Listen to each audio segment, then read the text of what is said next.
So I'm here with Alexandra Hudson. She has just written a new book called The Soul of Civility, which is something that I think all of us are longing for in this particular polarized age. Lexi, I've read the book. I thought it was really terrific. Thank you. Maybe you can explain what civility is. I mean, one of the things that you begin with is to distinguish between politeness and civility, which a lot of people think are synonyms for one another. But you say that it's actually kind of foundational, that civility isn't just politeness, it's something much deeper. So maybe you could talk about that. Thank you so much for having me, Dr. Fuki. I'm an honor to be with you here today. So my book is about the most important question of our day, which is how do we flourish across deep difference? And as I explore in my book, this is the foundational question of democracy, of the classical liberal project. How do we peacefully coexist amidst competing visions of the good? But as I also explore in my book, this is a timeless human question, one we've been grappling with as a species as long as we've been around, because of it's a problem that stems from the human condition, this tension between love of others, this desire to belong and be in community and become our best selves in relationship with others, but also this fundamental love of self, this fundamental desire to put our own needs before others. And these two facets of who we are, our intention, and an ever-present threat to community and human flourishing. And I argue throughout the book for this distinction between civility and politeness, arguing in fact that we should aim for true civility and not settle for mere politeness. So I argue politeness is manners, it's etiquette, it's technique, it's external stuff. Whereas civility is internal, it's a disposition of the heart, it's a way of seeing others as our moral equals worthy of a bare minimum of respect just by virtue of our shared moral status as members of the human community. And that crucially, sometimes actually respecting someone requires breaking the rules of etiquette and propriety, telling a hard truth, engaging in robust debate. I love etymology. The origin of our language and our words is throughout my book, and I really appreciate the way that the etymology of civility and politeness supports this distinction that, as you noted, is so often overlooked and underappreciated. The etymology of politeness is the Latin root polere, which means to smooth or to polish. And that's a good visual for what politeness does. It's external, it's superficial. It sweeps difference under the rug. It polishes over difference, as opposed to giving us the tools to grapple with difference head on. Whereas the etymology of civility is the Latin root civitas, which is the etymological root of our words city, citizenship, civilization, and the citizen. And that's what civility is. It's the conduct befitting a citizen in the city, and especially in a democracy that requires sometimes breaking the rules of propriety, politeness, etiquette, telling a hard truth, engaging in a spirited debate. That's the lifeblood of a democracy. And so throughout the book, I argue that, too often today we're content with people merely going through the pro forma, following the rules, doing and saying the right thing. That's the stuff of politeness. And I argue we should instead aim for true civility, instead actually respecting others and not being content with the mere appearance of respecting others. So at the beginning of the book, you talk about your own personal experience, having gone to work in Washington, where you didn't see a whole lot of either politeness or you saw weaponized politeness. Right. Maybe you could talk about that a little bit. So I came to my interest in this topic. Honestly, my mother is called Judy the Manners Lady. So she's this international expert on manners and etiquette and has a whole children's album teaching manners to kids. I sing 2 songs on it.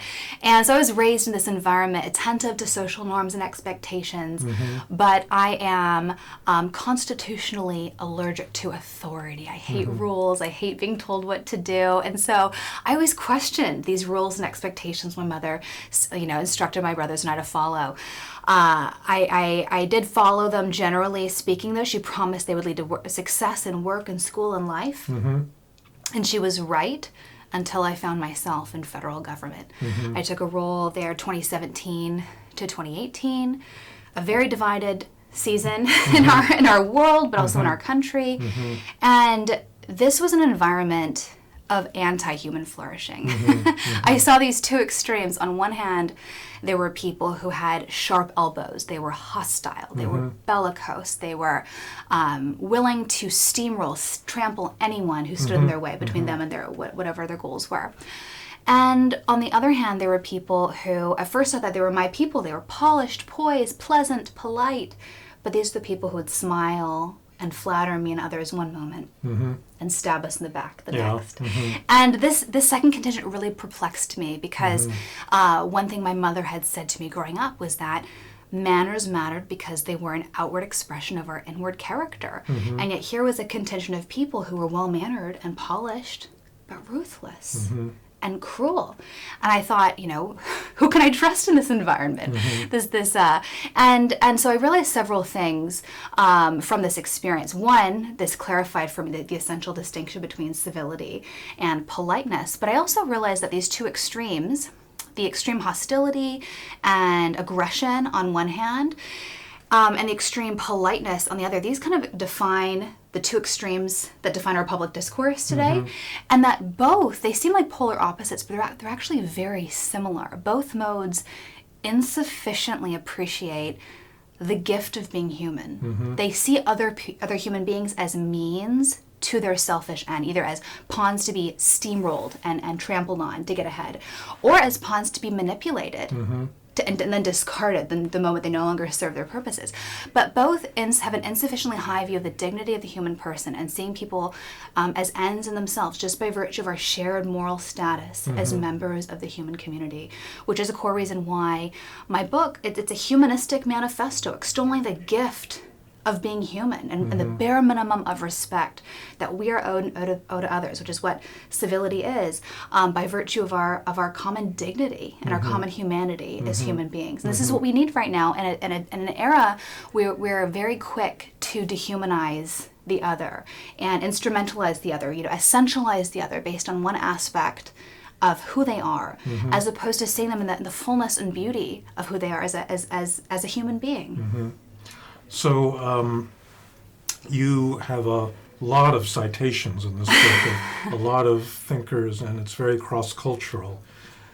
So you think that civility is something that's been invented by many different cultures, or that it's kind of necessary for founding any kind of society.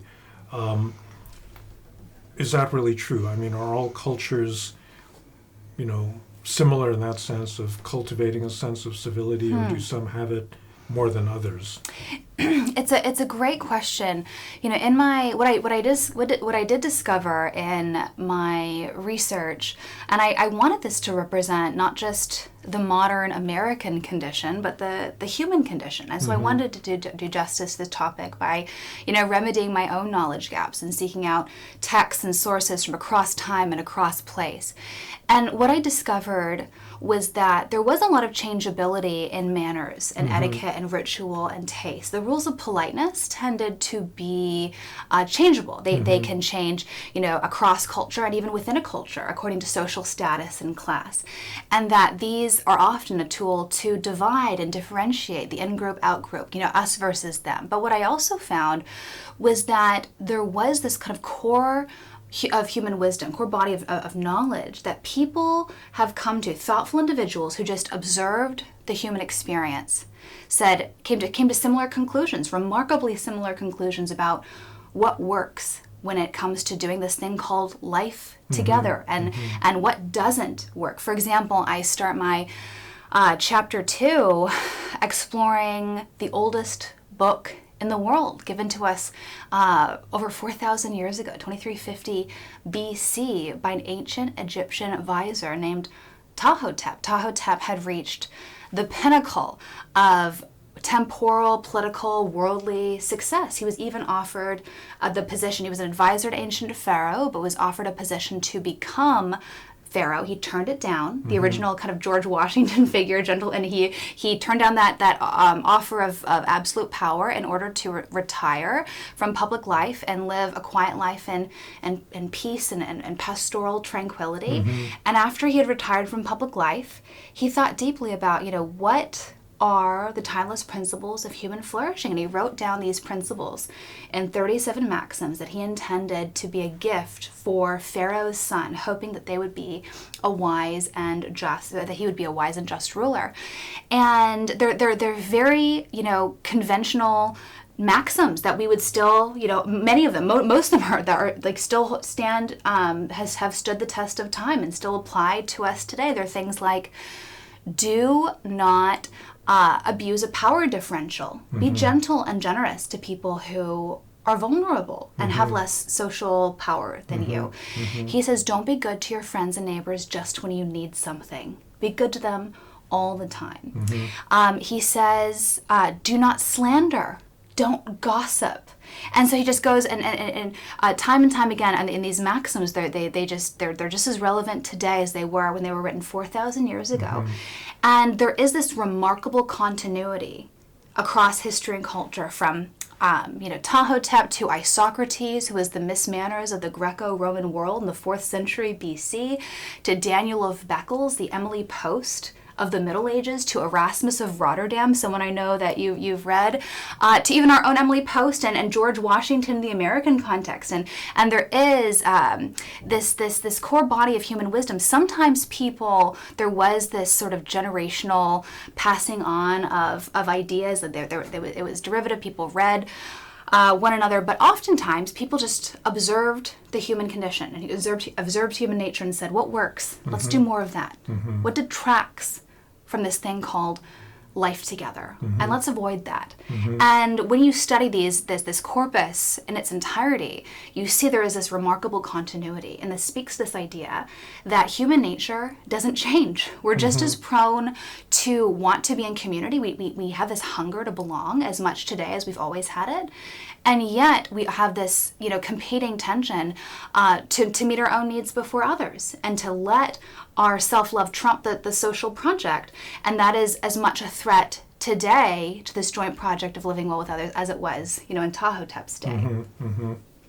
So I'm curious, whenever you use the word dignity as the core of, kind of the recognition of dignity as being critical to the development of civility.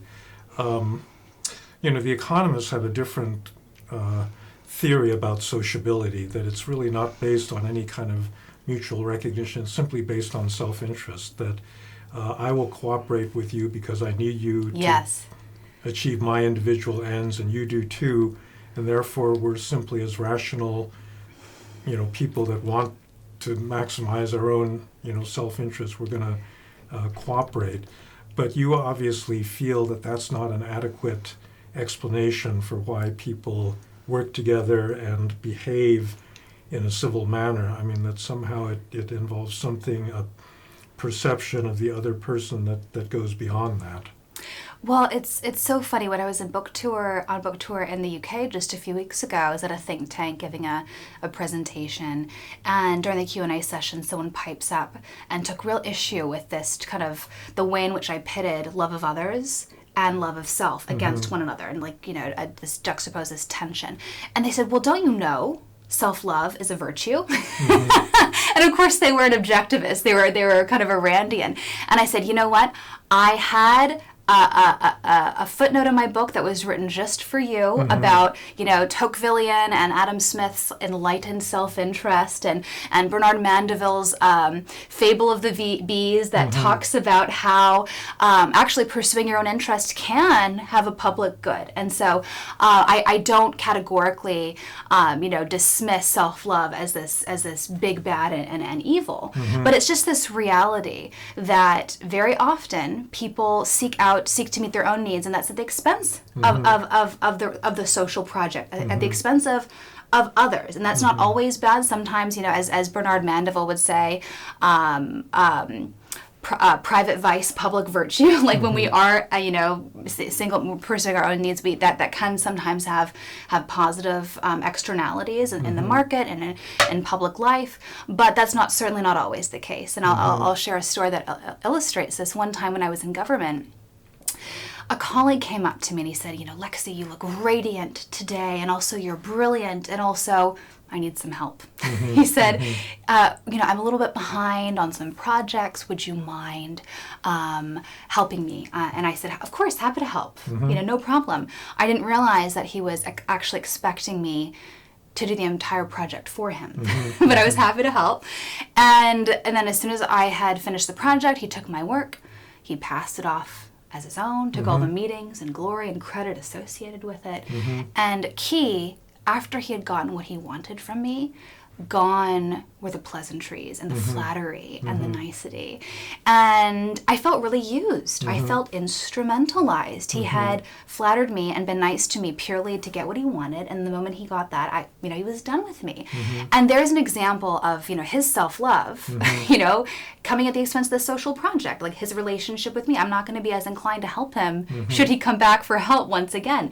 And of course, that also seems short-sighted. We were colleagues, we were peers. We're going to have to work together in the future, but that his conduct in that moment undermined that trust, undermined that bond, and that basic affinity and friendship in a harmful way. In a way, this is an example of, there are many others, of how our self-love can and often does undermine the social project. So self-love is not a categorical vice, but neither is it pure virtue. Yeah.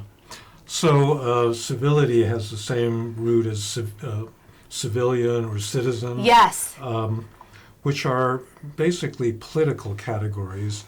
So far, you've been speaking about civility more as a moral or ethical category. And I'm wondering, to what extent does the, ethical understanding of civility require a political framework for that to exist in? I mean, for example, if you live in a liberal society, you're granted rights, certain basic rights that explicitly say that, as a citizen you have certain entitlements and need a certain degree of respect, which means that, politics actually may even be necessary to support the kind of civility that you're talking about. I mean, that was certainly Hobbes's view, that if you didn't have a Leviathan looking over people, that you'd have a war of all against all where, civility wouldn't exist.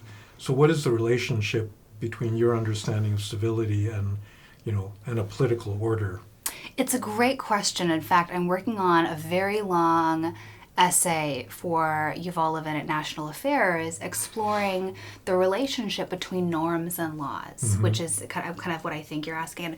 And my conception of civility is that it is pre-political. And in my chapter 4, I talk about the social contract, but there's actually 2 social contracts. Okay, so you mentioned Hobbes a moment ago. Hobbes, Locke, Rousseau, Spinoza, others, they conceive of the social contract or compact as this process by which we go from a state of nature where there's no government, there's no polis, it's just, as Hobbes would say, war of all against all. And that when we move from a state of nature to a civil society, we surrender certain rights to the sovereign, and we receive in exchange certain protections. And that is the transition from state of nature to civil society. And then there is the social contract, which governs this vertical relationship between citizen and sovereign. And as I explore in my book, there's actually a secondary social contract as well. And this is the social contract that is horizontal. It's not vertical between citizen and sovereign. It's vertical, and it's between citizens. And sometimes that vertical social contract is governed by laws, but very often it is governed by norms, just voluntarily considering the needs and well-being of our fellow citizens and fellow human beings alongside that of those of ourselves. And I tell several stories that tease out the importance of of norms, of voluntarily considering others alongside of ourselves. I tell the story, for example, of Michael Bloomberg's politeness campaign. So apparently in the early aughts, incivility had reached a fever pitch in New York City, and something had to be done, according to Michael Bloomberg and his team of bureaucrats. And they rolled out this series of legislative measures attempting to remedy this civility crisis. And all of a sudden you could be fined overnight for putting your feet up inconsiderately on the subway seat next to you, or if you were a parent or grandparent at your child or grandchild's softball tournament and got a little bit too enthusiastic and rambunctious, you could be fined $50. Texting in a movie theater or on a cell phone and a Broadway musical, fined $50. And so all of a sudden, these common indecencies that annoy us, sure, they're obnoxious, became crimes. New Yorkers, surprise, surprise, did not like being civilized by their local government. And so it didn't last long. And because, thankfully, New York City and nowhere in America is a totalitarian state, police state with, people and cameras on every street corner monitoring our everyday interactions, it was impossible to enforce. It was ripe for abuse of authority and abuse of power with the selective enforcement of these laws that were on the books. And so it didn't last long. It was repealed very quickly. But the core theme I take away from this book is that a free and flourishing society, especially a democracy of limited government like our own, requires habits, norms that cause us and voluntary restraints on our own conduct to support our limited government. And that if we fail to voluntarily consider the needs and well-being of our fellow citizens alongside of ourselves, technocrats past and present will be tempted to do that for us. And there are other examples I talk about in the UK and Paris in recent years where they tried similar proposals. This is a real and present threat. And this is a key insight from Edward Shills, a sociologist. He called this idea the antinomies of liberalism, that within a free society, we as individual citizens have the freedom to undermine our freedom. That if it and the founders as well, that they distinguished between liberty and license. Liberty was the virtuous, pro-human, positive use of freedom, pro-social use of freedom, and license was a use of freedom and liberty to vicious ends that kind of undermine the social project and human flourishing. And so I argue that, really democracy depends on each of us choosing, voluntarily considering the needs and well-beings of our well-being of those around us. Well, that begs a natural question, which is that if law and formal institutions can't really mold people in this fashion to be more virtuous, how do you get there? Does it come out of religion? Does it come out of cultural tradition? A lot of what you're talking about does seem to be basically, culture. I mean, these are norms that are handed down without any formal training or structure, but, they are absorbed with your, mother's milk and, at the dinner table and this sort of thing. And culture, traditionally, I think has been recognized as being very important, but it's also extremely hard to manipulate. Yes, it's absolutely correct. I didn't write a book about our institutions. I wrote a book about the modes of conduct and the habits of citizenship that our institutions depend on. And that's really my theory of social change. My book is called The Soul of Civility, and the subtitle is Timeless Principles to Heal Society and Ourselves. But really, my theory of social change is individual. It's hyper local, and this is the key idea about civility. Why it's so hard, but also why it's so important. No public leader can pass a law, and there are no legislative measures. No bureaucrat can just pull a lever and turn a knob and just scale civility and common decency. It's hyper local. It's hyper organic. It's individual. It's voluntary, and it's person to person. And of course, that's deeply frustrating for people in positions of power. They can't just snap their fingers. But this is why I've chosen to focus on individuals, and why I've been in 45 cities and 5 countries on book tour, sharing this message and this hopeful message that every single one of us has a role to play in supporting our free and flourishing society and in preserving our democracy as well. I mean, this is an unprecedented year for democracy. Half the globe is going to the polls. This is also a year of somewhat unprecedented threats to democracy: the rise of hyperpartisanship, political violence, growing intolerance, and just kind of personal viciousness, and also this crisis of loneliness that I think is very related to the crises that we're dealing with. And there are really no large-scale measures to fix these problems. It's hyper-local, hyper-individual, it's organic, it's voluntary, it's person to person, which is why I wrote my book, which I see as a handbook for everyday citizens to start ameliorating our crisis of loneliness, division, and polarization right now from right where they live. Mm-hmm. Okay, well, that's certainly a worthwhile project. So, Alexandra Hudson, thank you very much for talking about the Soul of Civility. I think that we really need an antidote to the kind of really very uncivil conduct that we've been witnessing over the last few years in politics, but I think increasingly on a person-to-person level. So Yes. let's hope that this project succeeds. Thank you for your support with this project, for having me today, and for all your thoughtfulness and work. Thank you so much. Okay, very good.